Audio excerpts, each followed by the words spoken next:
What's good, YouTube? Crown Jewel from Crown Jewel Boxing, back with a gem.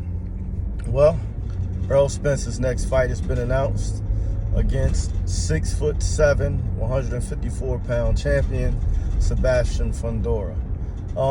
I ain't gonna switch up. I told y'all, I've been saying it since the Crawford fight, and I actually said it after the Danny Garcia fight. I want to see Errol Spence retire. I think his better days are behind him. And I don't think he ever quite recovered from that accident. And I mean, who could expect him to? His body went through a lot. So he's had 2 eye surgeries since then. Both his orbital bone and his retina. Yeah, I think his reaction skills have slowed. I think he can't get out the way, and his punch resistance is way down.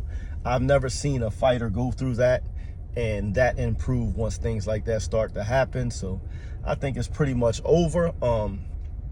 And I really don't like this fight for him. The last thing you want or need when you're fighting a guy, I don't know, 8 inches taller than you, is, to have, in a much longer reach, is to have slowed reaction time and bad punch resistance. I'm gonna go out on a limb and say, I think this Errol Spence versus Sebastian Fundora fight is going to look a lot like, I can't think of my guy's name, Sebastian Fundora fought, and it's on the tip of my tongue.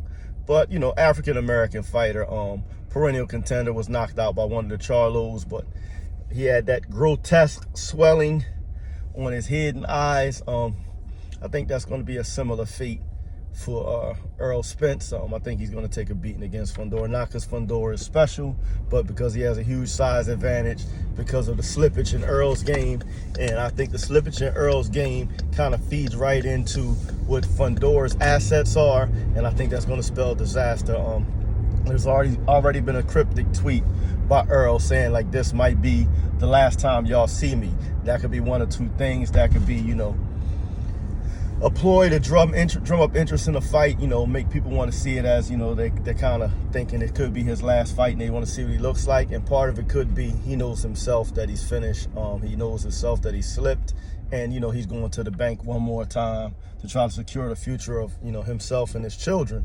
That could be very dangerous. Like I said, the man has made a whole lot of money.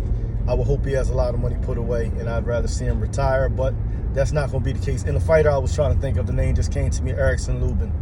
I think the Errol Spence-Fundora fight, unfortunately, because I'm an Errol Spence fan, I've been a big fan of his since he came out of the Olympics, but I think it could look very similar to the Sebastian Fundora and Erickson Lubin fight, and I don't want that for Errol. But that's all I have for y'all right now. Until next time, keep your hands up, your chin down, your ass off the floor. Peace.